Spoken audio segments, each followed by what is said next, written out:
Hello there, meteorologist Griffith. Happy Thursday to you. Thursday, September 8th, 2016. Charlotte Weather Ranger here, meteorologist Mike Griffith. And we're going to take a look at the rest of September here, kind of a outlook from now through the end of this month and what we can expect overall as a general trend here in the United States. Right now, we're looking at the GFS operational model. This is the northern hemisphere with the North Pole being right up here. Here we are in the United States. And this is basically the jet stream and how it flows right now as the wind flows parallel to these black lines right here all around the world. And you can see the pressure patterns here. This is what this image is.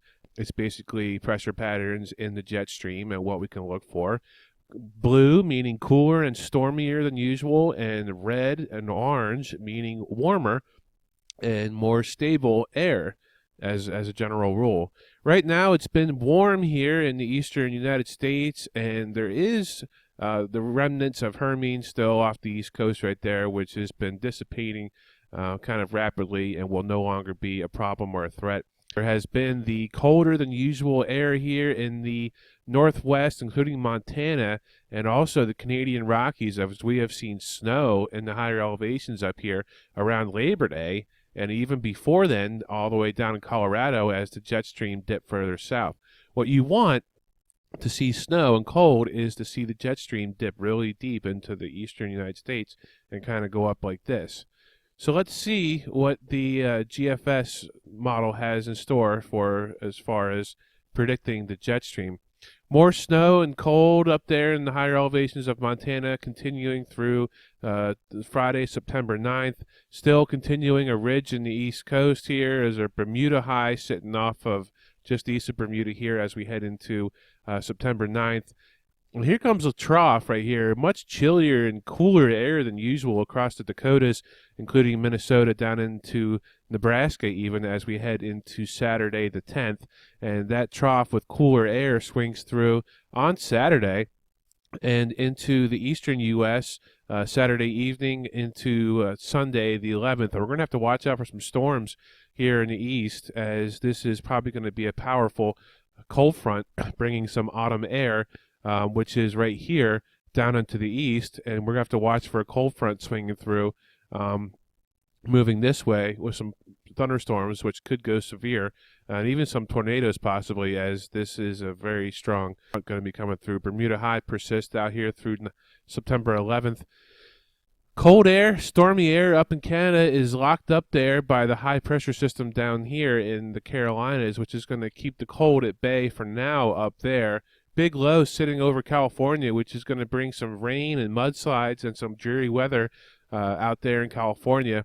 They've been in a drought in the past few years, so they could definitely use the rain, and that's good news for them.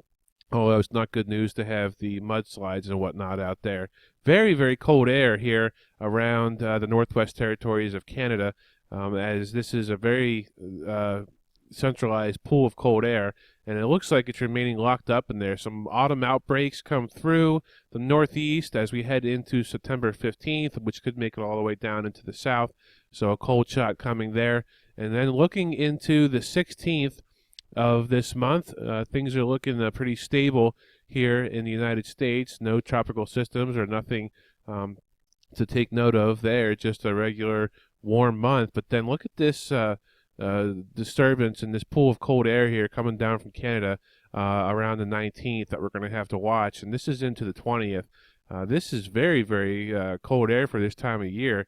Here we go into September 20th right here as the jet stream does take a dip down here into the south. And we're going to have to watch this, as this is Tuesday, September 20th. With the high pressure system over the desert southwest, it's going to allow the cold air to come down from Canada into the east coast right here. And this is where the cold air is going to be. This is around September 20th. I can even zoom in there and show you what I'm talking about. Right here is the cold air coming in. The cold air could spill all the way down here into northern Florida as we are looking at the 20th, which is on a Tuesday of this month, later this month. So that is definitely something we're going to have to watch right there. So there's that, and then we head into the 21st, still chilly out there. And we head into the later this month. Looks like it's alternating cool with warm spells, and that's pretty much the trend for that. Maybe one or two major cold outbreaks with warming spells in between. Let's take a look at the precipitation expected.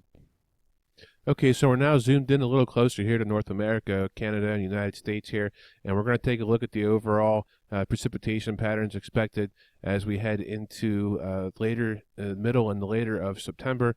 Multiple storm systems here crashing into the west coast of British Columbia, and then looks like here comes a cold front and some showers and storms possible around September 11th as a little seasonal outbreak of fall air is possible here across the east. Again, that's September 11th.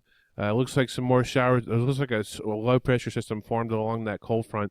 More showers and storms here around September 12th in the Carolinas, and that trend pretty much continues into the 13th. And so here comes some tropical waves, maybe even some tropical depressions.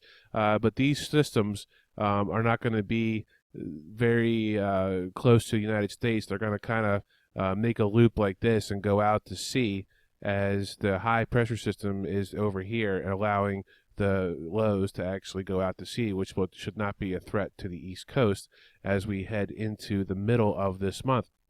So there goes the hurricane or the tropical depression out to sea there as we head into the 16th. And here comes another system, another cold air system with showers and storms, possibly bringing some severe weather here and some wind in the east as we head into September 20th. And it looks like this is going to be a rather strong low-pressure system up here in Canada, just south of the Hudson Bay, which is going to allow, or it's going to push a lot of this cold air down into the United States, eastern United States here as we go later into this month around the 20th, as I was showing you with those upper-level pressure patterns.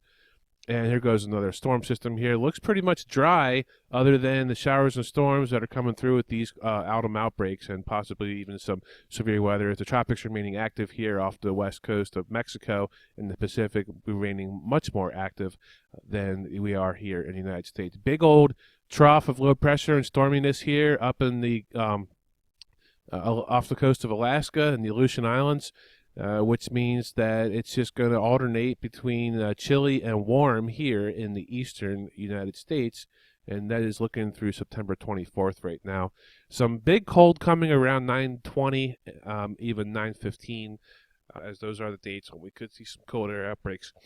And that's pretty much it for now. I'll have any more updates and possibly some more details a bit later on. Thanks a lot for watching Weather Ranger and Charlotte. I am meteorologist Mike Griffith.